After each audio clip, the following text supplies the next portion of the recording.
ऊपर लाइट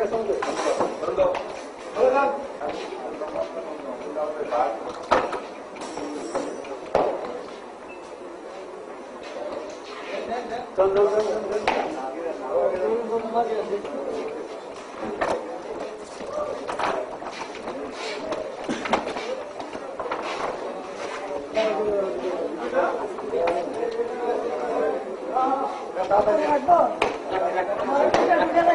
আল্লাহ করে আপনার কোথায় রাখে দেবো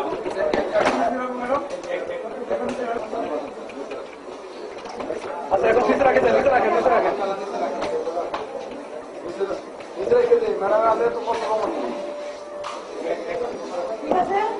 হ্যাঁ ঠিক আছে সবাই নিচে রাখেন সবাই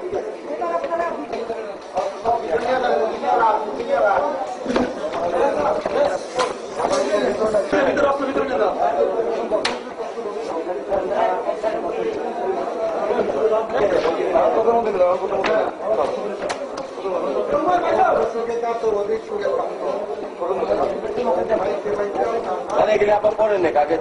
আর ছবি লাগবে না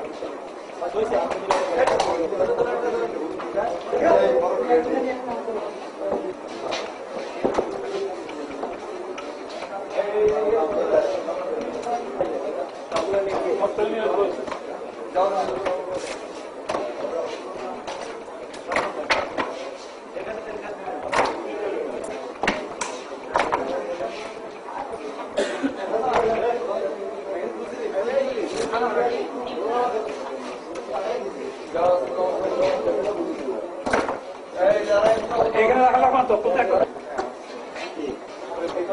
আমি নিয়ে যাবো আমার সাথে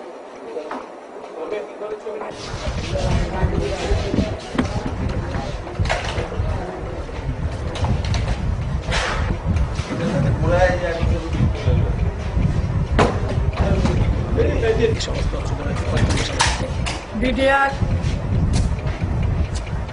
বাহিনীর সদস্যরা আমাদের মাননীয় প্রধানমন্ত্রী ওনাদেরকে আশ্বাস দিয়েছেন, ওনাদেরকে সাধারণ ক্ষমা ঘোষণা করেছেন এবং তার পরিপ্রেক্ষিতে বলেছেন যে এই বিডিআর সদস্যরা যারা আছেন তারা আমাদেরই সন্তান।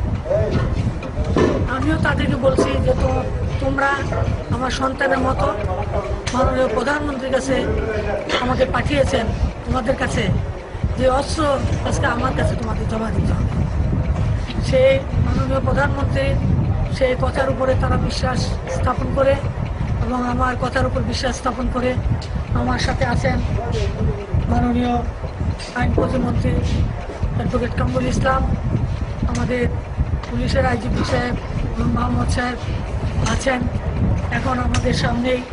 আমার সদস্য বিডিআর এর সদস্যরা আমাদের সামনেই আপনারা দেখছেন যে আমাদের কাছে এই অস্ত্রগুলো জমা রাখছেন এবং এই এলাকায় বিভিন্ন অস্ত্রাগার আছে। এই আমাদের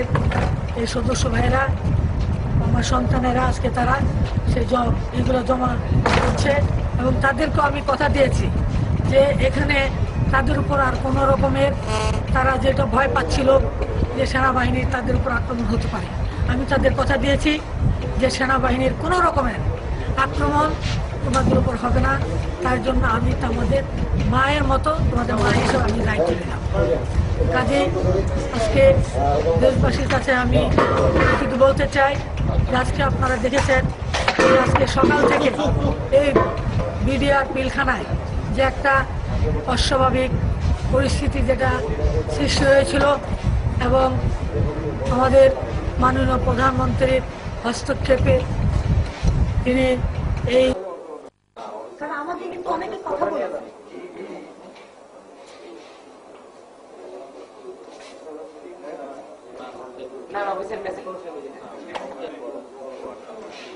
আমি দেখে আসছি ফ্যামিলি,